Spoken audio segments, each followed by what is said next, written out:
사람들은 참 여러 가지 모습으로 살아갑니다. 왜 우리 그런 얘기 할 때 있어요. 별의별 사람이 다 있다. 사람의 기질이나 성격, 성향에 따라서 사는 모습이 참 다양합니다.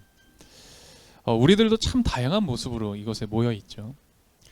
제가 그 중에 참 부럽고 나도 저렇게 되고 싶다 하는 그런 사람의 모습이 한 가지 있는데요. 그게 뭐냐면 이 말을 유창하게 잘 하면서도 그 말이 좀 따뜻한 사람, 그 하는 말이 굉장히 따뜻한 사람들이 있어요. 저는 그 말이 따뜻한 사람들이 참 부럽습니다.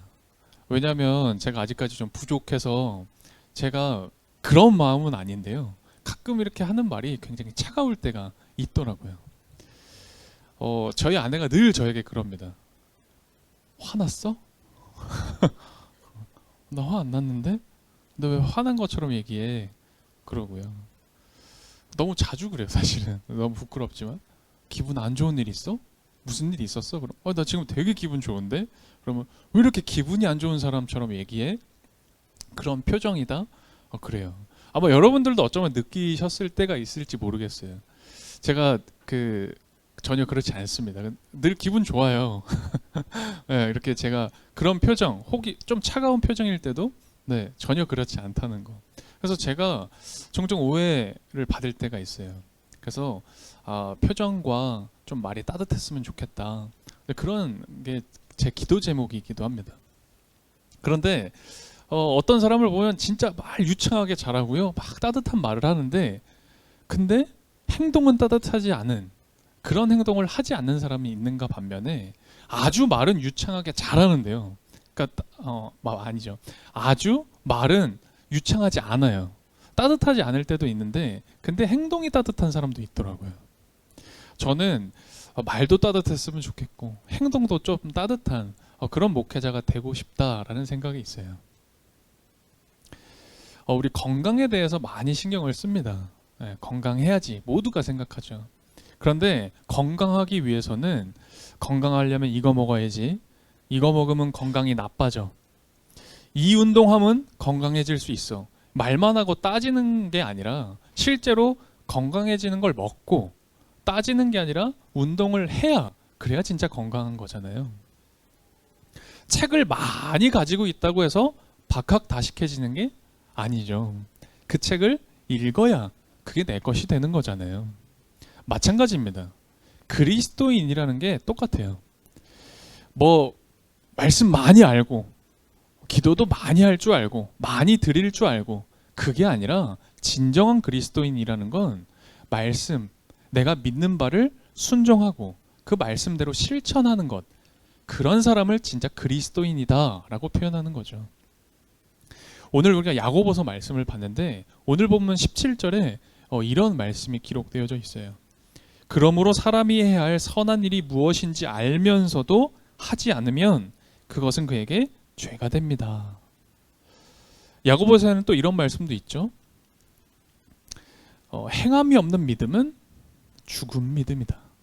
행함이 없으면 그건 믿음이 아니라는 소리예요. 어떤 유명한 신학자 루터포트라는 사람이 이런 이야기를 했어요. 제가 한번 들려드릴게요. 성도들은 자신들의 안락한 침대 위에 평안히 누운 채로 천국으로 운반될 것이라고 생각해서는 안 된다. 굉장히 날카로운 말이죠. 지식만 가지고 말씀을 이 머리로만 알고 있는 이론가가 아니라 내가 믿고 있는 그 말씀에 순종하고 그것을 실천하는, 행동할 수 있는 신앙이 되어야 한다, 이런 말이겠죠. 오늘날 우리 이 시대에 교회가 참 많이 세속화가 됐습니다. 많이 세속화가 되다 보니 빛으로 또 소금으로 그 역할을 감당해야 되는 우리 교회 그리스도인들이 빛이 아니라, 소금이 아니라 땅에 밟히는 소금, 조롱거리가 되어버린 것 같아요. 왜 그럴까? 많은 이유들이 있겠지만 저는 그런 생각을 했어요. 우리 교회가, 그리스도인들이요, 말만 하는 거예요. 말할 줄은 알아요. 이게 옳은 거다, 이게 잘못된 거다, 이게 죄다, 이게 선한 거다, 말은 할 줄은 아는데 그런데 행동하지 않거든요. 그러니까 신앙은 신앙인 거예요. 그리고 내 삶, 내 생활은 내 거라는 거예요. 그러니까 삶과 신앙이 분리되어 있는 거죠. 참 많이 봅니다. 교회에서는 그토록 신실하고 예배도 잘 드리고 그리고 참 헌신하는 그 분이요, 교회 밖만 나가면 다른 사람이 되는 거 너무나 많이 보죠. 그런데 예수님이 이 땅에 오셔서 우리에게 보여주신 게 뭐냐? 철저히 이 행동의 모범이 되신 겁니다. 예수님은요, 이 성경책만 펴놓고 가르치셨던 이론가가 아니셨어요. 예수님은 철저히 행동으로 보여주십니다. 예수님의 그 삶을 한번 떠올려 보세요. 예수님이 이 땅에 어떻게 오셨죠? 가장 낮은 자리, 가장 천하다 여겨지는 마구간에서 태어나십니다. 그래서 낮은 자리에 본이 되어 주셨죠. 또 뿐만 아니라 예수님의 생애는 늘 섬김으로 그리고 가르침으로 이어집니다. 또 마지막 그 십자가를 통해서 그 말씀에 어떻게 순종해야 하는지, 우리가 어떻게 실천하며 살아가야 하는지를 보여주셨죠. 그래서 성경을 보게 되면 예수님에 대한 설명을 할 때가 있는데요, 사도행전 같은 데를 보면 아주 특별히 이렇게 설명을 해놨어요. 예수님께서 행하시며 가르치셨다. 예수님께서 가르치셨다가 아니에요. 예수님에 대해서 표현할 때는 꼭 행하시며 가르치셨다라고 표현하더라고요. 제자들에게도 마찬가지셨어요. 제자들을 가르치실 때 어떻게 하셨느냐? 뭐 한 가지 예를 들자면 세족식, 제자들의 발을 씻긴 세족식을 할 때 이렇게 요한복음에 기록이 되어져 있어요. 그들의 발을 씻으신 후에 옷을 입으시고 다시 앉아 그들에게 이르시되 내가 너희에게 행한 것을 너희가 아느냐? 먼저 발을 씻기시고 그리고 그 행동에 대해서 가르치시고 말씀하셨던 거죠. 예수님은 늘 행동으로 가르치셨어요. 그래서 예수님을 믿는 우리들, 여러분과 제가 그저 지식으로 그쳐져 있는 이론적인 신앙인지, 아니면 우리가 듣고 믿고 있는 이 말씀을 순종하고 실천하고 있는 행동하는 신앙인지를 우리는 돌아볼 수 있어야 합니다. 어느 한 교회에 은퇴하신 목사님, 그 다음에 새로 부임한 목사님이 계셨어요. 성도들은 이제 새로 부임한 새로운 목사님에 대한 기대감이 있었습니다. 그리고 첫 주일, 이제 첫 예배를 함께 드리며 어떤 말씀을 전하실까 굉장히 기대했던 거예요. 설교 제목은 당신은 헌신했습니까? 라는 설교 제목이었대요. 기대에 부응한 그 어떤 설교, 감동적인 어떤 말씀을 이제 성도들이 들었던 거죠. 성도들은 감격했다고 합니다. 그리고 그 다음 주일 설교를 듣기 위해서, 같이 예배드리기 위해서 성도들이 앞다투어 앞자리에 앉으려고 했대요. 많은 은혜가 있었나 봐요. 그런데 두 번째 예배, 두 번째 주일 때 설교 제목이 뭐였냐? 당신은 헌신했습니까? 였대요. 성도들은 좀 고개를 갸웃했지만 설교를 한번 들어보자 했대요. 그런데 첫째 주에 함께 예배했던 그 설교를 하셨던 거예요. 무슨 일이 있으셨나 보다 했던 겁니다. 그리고 세 번째, 셋째 주일 또 설교 제목은 당신은 헌신했습니까? 였대요. 또 똑같은 설교를 하신 겁니다. 예배 후에 장로님들이 목사님 찾아가서 항의한 거예요. 아니, 설교 준비 못하셨으면 얘기를 하시지 왜 자꾸 똑같은 설교만 하십니까? 그랬더니 이 새로 부임한 목사님이 그러셨대요. 저도 설교 준비했습니다. 하지만 여러분이 그 설교를 듣고도 아무것도 실천하지 않아서 그 다음 설교를 이어서 할 수가 없었습니다. 여러분이 실천하는 모습을 보이시면 그 다음 준비된 설교를 하겠습니다. 라고 했대요. 실화입니다. 깨달음이 있죠. 저도 깨달음이 있었어요. 이거다. 이번 10월은 5주더라고요. 농담이에요. 깨달음이 있죠. 하나님께서요, 예배를 드리고 하나님 앞에 선 사람들의 심리 상태를 표현한 말씀이 있더라고요. 에스겔 말씀을 보면 우리 사람들의 심리를 다 아셔서 우리 마음이 어떤지를 아주 적나라하게 이야기하신 장면이 있어요. 제가 그 부분을 한번 읽어드릴게요. 어서 가서 주님께서 무슨 말씀을 하셨는지 드러나 보자 하면 마치 호기심 많은 사람들이 무슨 구경거리를 보러 오듯이 올 것이다. 그러나 그들은 내가 하는 말을 듣기만 할 뿐 그 말에 순종하지는 않을 것이다. 그들이 입으로는 달갑게 여기면서도 마음으로는 자기들의 욕심을 따르기 때문이다. 그들은 듣기 좋은 목소리로 사랑의 노래나 부르는 가수쯤으로 생각한다. 말씀입니다. 이게 말씀에 기록되어 있더라고요. 너무 적나라하죠. 우리들의 마음을 막 꺼내서 여기 적어놓은 것 같아요. 이 말씀에 진짜 심각한 상황이 뭔지 아십니까? 말씀을 듣고도 실천하지 않았다가 아니에요. 이들이 하나님 말씀을 듣겠다고 나온 사람들이 하나님 나라의 백성인 것처럼, 하나님의 자녀인 것처럼 그 앞에 앉아 있다라는 거예요. 하나님 말씀 들으려고 흉내만 내고 있다라는 거예요. 그들이 하나님의 자녀가 아니라는 겁니다. 지금도 오늘도 이 주일에 대부분 많은 교회들이 보통 오전에 11시나 혹은 10시 혹은 12시에 다 예배를 드리죠. 주일 예배를 드립니다. 수많은 교회와 그리스도인들이 지금 이 시간 우리처럼 예배드리고 있어요. 그런데 그 수많은 그리스도인들 가운데 정말 하나님의 말씀을 듣고 믿고 그것에 순종하고 실천하는 사람이 내 생활 속으로 그 말씀을 녹여내서 살아가는 사람이 얼마나 될까요? 우리 말씀을 좀 같이 찾아볼까요? 우리 신약의 마태복음 말씀 같이 보면 좋을 것 같아요. 우리 신약 맨 앞에 첫 권입니다. 마태복음 7장입니다. 페이지는 9페이지예요. 페이지는 9페이지, 마태복음 7장 13절 14절입니다. 마태복음 7장 13, 14절 우리 두 구절인데요. 두 구절은 한 목소리로 같이 읽어보겠습니다. 좁은 문으로 들어가거라.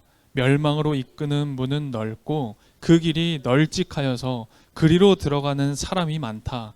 생명으로 이끄는 문은 너무나도 좁고 그 길이 비좁아서 그것을 찾는 사람이 적다. 아멘. 또 이후에 21절이 있는데요. 21절도 같이 한 목소리로 읽어볼까요? 같이 읽겠습니다. 나더러 주님 주님 하는 사람이라고 해서 하늘에 계신 내 아버지의 뜻을 행하는 사람이라야 들어간다. 아멘. 우리 이 말씀 잘 알죠? 네, 너무나도 익숙한 말씀. 사실 외우고 있는 그런 말씀이죠. 근데 그럼에도 불구하고 믿는다고 하는 우리들이요. 믿는다고 하는 여러분과 제가 우리 눈에는 사실 잘 보이지 않으니까 또 내 손에 잡히지가 않는 것만 같으니까 하나님 말씀보다 내 지금 눈앞에 있는 내 상황, 내 눈앞에 있는 내 현실을 더 중요하게 생각합니다. 여러분과 제가요 얼마나 말씀을 소홀히 여기는지 몰라요. 사실 너무 가볍게 지나쳐버립니다. 하나님을 믿는다고 하는데 하나님을 믿는다고 하지만 하나님의 말씀이 오늘 내 현실이라고 여기지 않아요. 오히려 하나님 말씀은 그저 지나칩니다. 가볍게 지나치고 오히려 의심할 때도 있죠. 그리고 순종하지 않아요. 지금 내 눈앞에 이익이 더 중요하거든요. 하나님 말씀보다 하나님의 그 주실 은혜보다 당장 내 눈앞에 보이는 위험이 더 커 보이거든요. 저는 이것이 말씀을 머리로만 알고 있는 신앙의 무지라고 생각합니다. 이 다큐멘터리를 제가 즐겨보는 편인데요. 이 아마존 밀림에 이 나무를 베는 벌목하는 그런 다큐 그런 영상을 좀 본 적이 있어요. 보신 적 아마 있으실 거예요. 밀림의 그 높은 나무를요 다 베서 운반을 합니다. 저는 처음에 그 산속에서 어떻게 그걸 운반을 할까 생각했는데 참 사람들 지혜로워요. 그 강에 벌목한 나무를 흘려 보냅니다. 띄워서 가는 거예요. 그럼 그 수많은 나무들이요 강을 따라서 하류까지 운반이 저절로 되는 거예요. 그런데 강에 굴곡이 있다 보니까 굴곡진 곳에는 나무가 꼭 걸리게 돼 있더라고요. 그래서 나무가 막 이렇게 나무 더미로 쌓여 있어요. 그럼 또 저는 그걸 보고 저거 어떻게 또 치우려고 저러지? 라고 하면 벌목공들은 아무 걱정 없이 그 걸려있는 굴곡진 곳에 와서요 나무 하나를 탁 건드리잖아요. 탁 치면 그게 또 자연스럽게 잘 흘러가요. 신기하더라고요. 수많은 뒤엉켜버린 그 나무에서 그 나무들을 움직이게 하는 하나의 나무, 그 하나만 딱 건드리면 움직이게 되는 그 하나의 나무를 킹핀이라고 부릅니다. 우리 그리스도인의 삶에도 킹핀이 있어요. 그게 뭐냐면 바로 믿음의 실천입니다. 우리도 많은 나무를 배워가면서 살아갑니다. 예배도 드리고 기도도 하고 은혜도 체험합니다. 수많은 나무들이 있습니다. 그런데 우리의 삶에 가끔 나 정말 예배도 열심히 드리고 하나님 잘 믿는 것 같고 내 신앙 그렇게 나쁘지만 않은 것 같은데, 근데 내 삶 자꾸 뒤엉켜 갈 때가 있어요. 그럴 때 우리가 킹핀을 건드려야 되는 겁니다. 우리 삶의 킹핀을 찾아내야 되는 거죠. 오늘 말씀 사무엘상 15장 말씀을 읽고 오늘 말씀을 좀 마치려고 해요. 우리 구약의 사무엘상 15장을 함께 찾아보겠습니다. 우리 페이지는 390페이지입니다. 구약 390페이지 사무엘상 15장 말씀입니다.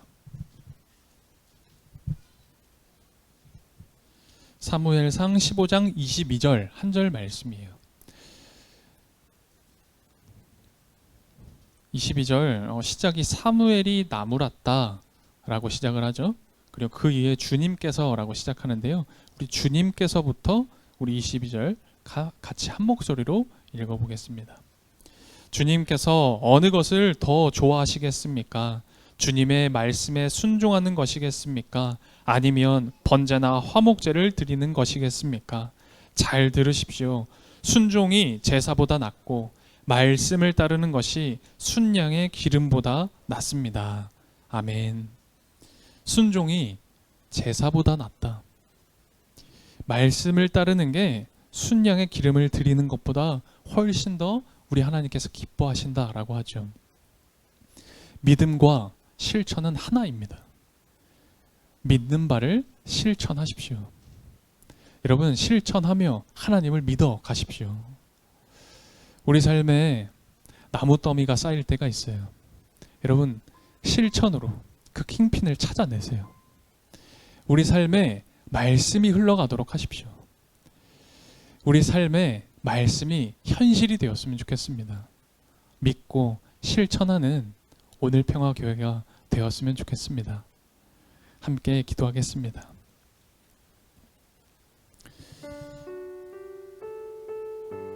오늘 말씀 함께 읽었었죠. 제가 다시 읽어드리겠습니다. 주님께서 어느 것을 더 좋아하시겠습니까? 주님의 말씀에 순종하는 것이겠습니까? 아니면 번제나 화목제를 드리는 것이겠습니까? 잘 들으십시오.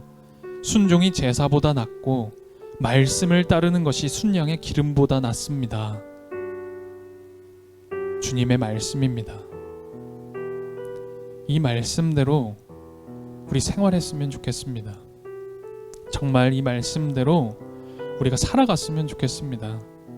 오늘 이 시간 이 말씀을 우리 마음에 새기며 기도드렸으면 좋겠습니다. 이 시간 함께 간절히 기도하겠습니다. 주님은 어둠을 몰아내는 빛이십니다. 다툼을 가라앉히는 평화이십니다. 죽음 한가운데서 피어나는 삶이십니다. 주님이 우리의 현실이십니다. 이 시간 우리들이 주님의 십자가를 우러러보고 주님께 간절히 기도드립니다. 주님은 저희들처럼 사셨고 어려움을 겪으셔서 저희를 애워싼 고민을 누구보다 잘 아십니다. 삶의 치열한 그 한가운데서 주님은 저희에게 자비로 가득 찬 눈길을 보내시고 용서의 희망의 말씀을 들려주십니다. 주님이 지으신 이 말씀을 저희가 기꺼이 살아갈 수 있도록 도와주십시오. 말만 하는 것이 아니라 행동으로 생활로 살아내는 신앙 되게 해주십시오. 저희 눈과 마음을 열어 다른 사람들을 보고 느끼게 하시고 그래서 삶의 근거가 되게는 주님의 사랑을 어떻게 전해줄 수 있을지 길을 찾아 보여주십시오.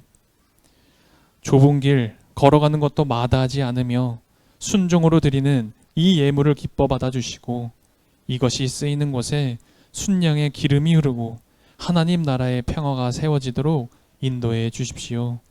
감사드립니다. 예수 그리스도의 이름으로 기도합니다. 아멘.